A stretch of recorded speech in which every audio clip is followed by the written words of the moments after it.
यहाँ की सरकार ही निकम्मा है, इसलिए पुलिस भी निकम्मी है। बंटी यादव जी का अपहरण हुआ, पुलिस त्वरित रूप से कार्रवाई करती तो कहीं न कहीं उनकी हत्या नहीं होती। बिहार में बहार है, गोलियों की बौछार है, अपराधियों की सरकार है। परिवार के लोग ही जाकर के खोज के लाए तो पुलिस का क्या काम है? वो राक्षस राज के राजा हो चुके हैं, तभी तो वो हरा गमछा लाल गमछा इसी सब में लगे हुए हैं। किसी खास जाति या बिरादरी को टारगेट करके जो कार्रवाई कर रही है, बिहार में कोई भी लोग सुरक्षित नहीं है। नमस्कार, आप लाइव सिटीज देख रहे हैं। आपके साथ मैं हूं वसीम खान। देखिए, बंटी यादव की हत्या और पुलिस प्रशासन पर सवाल उठ रहे हैं, सुशासन पर सवाल उठ रहे हैं।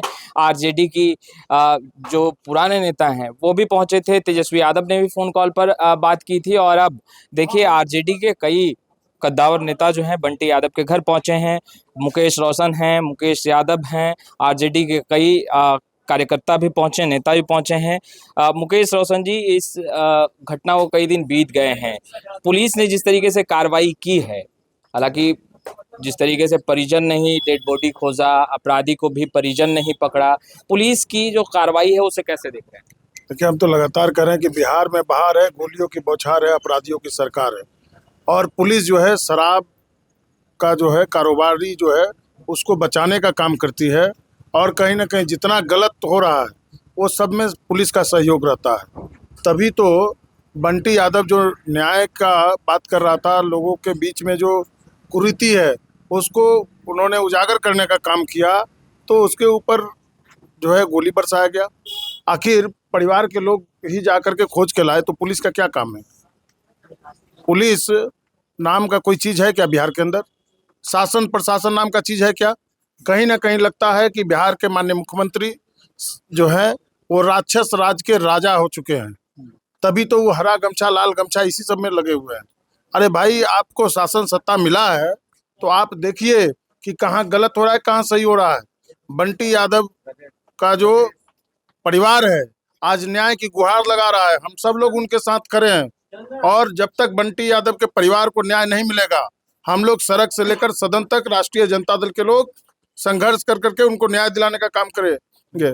और बंटी यादव के परिवार को सरकारी नौकरी मिले, मुआवजा मिले, इसके लिए हम लोग मांग कर रहे हैं, ताकि उनके बच्चों का परवरिश हो सके, अच्छे से उनका बाल बच्चा का पढ़ाई लिखाई हो सके। और हम लोग भी इनको सहयोग करने का काम करेंगे। समाज के लोग आगे आकर करके और बंटी यादव के परिवार को अपने परिवार के सदस्य के रूप में उनको सहयोग करने का काम करेंगे। लेकिन जिस तरीके से लगातार इस घटना में हम लोगों ने देखा है कि पुलिस कहीं ना कहीं जो है आपको शिथिल पड़ा हुआ है। पुलिस प्रशासन का कार्य जो है वो संतोषजनक नहीं है। पुलिस आए दिन जो है अपराधियों से मेल जोल है। बिहार के अंदर राक्षस राज का आगाज हो चुका है। उसी का नतीजा है कि आज बंटी यादव का हत्या हो रहा है, कल किसी और यादव का हत्या हो रहा है, परसों किसी और यादव का हत्या हो रहा है। आए दिन लूट हत्या और बलात्कार की घटनाएं घट रही है, लेकिन पुलिस प्रशासन के कान पर जो है जू नहीं रेंग रहा। तो लग रहा है यादवों को टारगेट किया जा रहा है। बिल्कुल, बिहार के अंदर जातीय उन्माद फैला कर करके और कार्रवाई करवाया जा रहा है, जातीय रंग रूप दे कर करके। और कहीं ना कहीं लगता है कि टारगेट करके यादवों के ऊपर इस तरीके का घटना किया जा रहा है। यह न्यायोचित नहीं है। बिहार सरकार और भारत सरकार से हम मांग करते हैं कि बिहार के अंदर जो है राष्ट्रपति शासन लागू किया जाए, क्योंकि यहाँ की सरकार जो है वो सरकार नाम की कोई चीज है ही नहीं बिहार के अंदर। वैसे मानसून सत्र की भी शुरुआत होगी, क्या राष्ट्रीय जनता दल महागठबंधन इस मुद्दे को सदन में उठाएगी? बिल्कुल, हमारे पार्टी के जो सदस्य हैं सदन में, वो बंटी यादव का जो घटना हुआ है उनके परिवार को न्याय दिलाने के लिए, चाहे वो सड़क पर हो या सदन में हो, हम लोग पुरजोर तरीके से इस मामले को उठा करके इनको न्याय दिलाने का काम करेंगे। मुकेश यादव भी इस वक्त मौजूद हैं। मुकेश यादव जी, पटना के चौक चौराहे पे चप्पे चप्पे पर कैमरा लगा हुआ है, मगर बंटी यादव को जब किडनैप किया गया था कई दिन बीत गए, मगर वो जो कैमरे लगे हैं, एआई का कैमरा, हाईटेक कैमरा, उसमें कुछ दिखा नहीं पुलिस प्रशासन। देखिए, सब जो कैमरा लगाया गया, इस दुख की घड़ी में हम सब लोग राष्ट्रीय जनता दल के नेता तेजस्वी प्रसाद यादव सहित सभी राष्ट्रीय जनता दल के परिवार सहित सब लोग बंटी यादव जी के परिवार के साथ इस दुख की घड़ी में हम खड़ा हैं। और इनकी हत्या के हम सब लोग इस दुख में कहीं न कहीं संलिप्त, और इसमें दुख से हम लोग कहीं न कहीं हम लोग के परिवार में हम लोग को भी दुख, गहरा दुख व्यक्त करते हैं। जो पुलिस दिखावा करती है, जो पुलिस कैमरा की बात करती है, वो सब दिखावा है। बिहार में कोई भी लोग सुरक्षित नहीं है। घर से जब निकलता है तो उनके परिवार के लोग सोचते हैं कि सुबह निकला है तो शाम में वो घर में लौटेगा कि नहीं लौटेगा। यही स्थिति हो गई है। और खास करके जादवों की स्थिति जो है, यह सरकार यादव को टारगेट करके, किसी खास जाति या बिरादरी को टारगेट करके जो कार्रवाई कर रही है, ये बहुत ही दुखनीय और निंदनीय है। क्योंकि बंटी यादव की हत्या में कहीं न कहीं पुलिस और यहाँ के प्रशासन, सरकार की संलिप्तता है। बंटी यादव जी का अपहरण हुआ और इनकी पत्नी के द्वारा थाना में सूचना दिया गया, और उस सूचना पर अगर पुलिस त्वरित रूप से कार्रवाई करती तो कहीं न कहीं उनकी हत्या नहीं होती। कहीं न कहीं पुलिस की संलिप्तता इसमें दिखती है। राष्ट्रीय जनता दल पूरी निष्ठा से अपने नेता तेजस्वी प्रसाद यादव जी के साथ, बंटी यादव जी के परिवार के साथ खड़ा है। हम सरकार से मांग करते हैं कि बंटी यादव के परिवार के छोटे छोटे बच्चे, 2 बच्चे हैं, उनके भरण पोषण के लिए 1 करोड़ रुपया कम से कम उनको सहायता राशि दे सरकार, और उनके पत्नी को सरकारी नौकरी दे। राष्ट्रीय जनता दल आपसी मनमुटाव और इसे शराब वाला जो रंग दिया नहीं, गया ये तो गलत।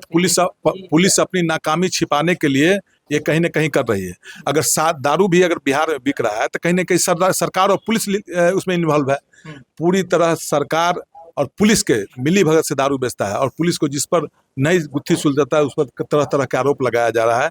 पुलिस अपनी विफलता को छुपाने के लिए ये आरोप लगा रहा है। इसमें कहीं बंटी यादव एक ठेला पर अपना चाउमीन बेचते थे और समाज के लिए मुखर होकर आवाज़ उठाते थे। जो समाज में कोई गलत कुछ करते थे उसको आवाज़ उठाते थे, उसी का आज परिणाम है जो उनकी हत्या कर दी गई है। परिजन जो है वो अपराधी को पकड़ लेते हैं, परिजन डेड बॉडी खोज लेते हैं। पुलिस प्रशासन के पास तमाम सुविधाएं होने के बाद भी कहा जाता है कि भाई बिहार पुलिस को तमाम सुविधाएं जो है वो दी जाती है, काफ़ी अलर्ट रहता है। कहीं पर गाज गिरा है, और कैसे देख रहे हैं पुलिस विफल रही है और एकदम पूरी तरह सरकार और पुलिस, यहाँ सरकारें निकम्मा है तो पुलिस और निकम्मा होगी। अच्छा, शासन और शासक अगर ठीक रहता है तो प्रशासक भी ठीक रहेगा। शासक का अगर गड़बड़ रहता है तो प्रशासक नहीं ठीक रह सकता है। इसलिए यहाँ की सरकार ही निकम्मा है, इसलिए पुलिस भी निकम्मी है। और प्रशासन अपने लोग, जो पीड़ित परिवार के लोग हो, आम लोग हो, अपनी सुरक्षा अपने आप नहीं करेंगे तो सब लोग के आए दिन इसी बंटी यादव जी की तरह हत्या होती जाएगी। एक हाफ इनकाउंटर भी हुआ, उससे कैसे? वो हाफ इनकाउंटर पहले बार हम सुन रहे हैं। जब हाफ इनकाउंटर, सम्राट चौधरी, हाफ इनकाउंटर क्या होता है से नहीं हम समझ में आ रहा है। हाफ इनकाउंटर, फुल इनकाउंटर, ये तो दिखावा है। बड़े बड़े पगड़ी बांधकर बड़े बड़े अपना भाषण करते हैं, इससे नहीं चलेगी सरकार। और खास करके सरकार जब होती है, कोई भी आदमी सरकार में जब जाते हैं, चाहे विधायक हो, MP हो, या सरकार मुख्यमंत्री हो, प्रधानमंत्री हो, तो सरकार सबके लिए होते हैं। लेकिन यह सरकार निश्चित रूप से कहीं न कहीं किसी खास जाति और बिरादरी को टारगेट कर काम कर रही है। आपके नेता यहाँ एकदम निश्चित फोन से बात हुई है। हमारे नेता के आदेशानुसार ही हम लोग आए। आदरणीय तेजस्वी प्रसाद यादव जी, सभी विधायक, सभी पूर्व विधायक को भी निर्देशित किया गया है कि बंटी यादव जी के इस दुख की घड़ी में शामिल हुई आप लोग। हम भी आएंगे, वहाँ से अगर नेता अभी हैं आएंगे, निश्चित रूप से हम बंटी यादव जी के परिवार से मिलने आएंगे। और इस दुख की घड़ी में पूरी मुस्तैदी से हमारे नेता तेजस्वी प्रसाद यादव जी DGP से भी फोन से बात की है इस घटना के बारे में।